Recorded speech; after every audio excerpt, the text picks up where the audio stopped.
ఇందిరా గాంధీ గారి జయంతి సందర్భంగా మరి ఇక్కడికి వచ్చేసినటువంటి పెద్దలు, కాంగ్రెస్ పార్టీ కుటుంబ సభ్యులందరికీ పేరు పేరున హృదయపూర్వకంగా ధన్యవాదాలు తెలియజేస్తూ, మరి ఈరోజు ఇందిరమ్మ గారు చిరస్మరణీయంగా నిలిచి ఉన్నదానికి కారణం ఇందిరమ్మ రాజ్యం. ఇందిరమ్మ రాజ్యం అంటే సంక్షేమ రాజ్యం, ఇందిరమ్మ రాజ్యం అంటే రైతు రాజ్యం, ఇందిరమ్మ రాజ్యం అంటే ఉపాధి కల్పించిన రాజ్యం, ఇందిరమ్మ రాజ్యం అంటే అభివృద్ధి. కాబట్టి ఆ ఇందిరమ్మ రాజ్యానికి ఈరోజు రాష్ట్రంలో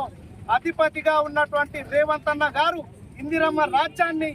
మళ్ళీ పునరుద్ధరించి మళ్ళీ ముందుకు తీసుకెళ్తున్న తరుణంలో తాండూరు నియోజకవర్గంలో మరి మనోహర్ అన్న గారు ఇక్కడ బాధ్యత వహిస్తూ ఇందిరమ్మ సంక్షేమ పథకాలు ప్రతి ఇంటికి చేరవేస్తున్నది ఇందిరమ్మ రాజ్యం. కాబట్టి ఈ రోజు రాబోయే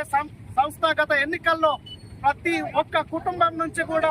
ఖచ్చితంగా ప్రతి గ్రామంలో సర్పంచులు కానీ, వార్డు మెంబర్లు కానీ, కౌన్సిలర్లు కానీ, చైర్మన్లు కానీ ప్రతి ఒక్క దాన్ని మనం కైవసం చేసుకొని ఇక్కడ తాండూరు నియోజకవర్గ గడ్డ పైన ఇందిరమ్మ జెండాను ఎగిరేసి మనోహర్ అన్న గారి గౌరవం నిలపాలని తెలియజేస్తూ, జై హింద్, జై కాంగ్రెస్, ఇందిరమ్మ అమర్ రహే, ఇందిరమ్మ,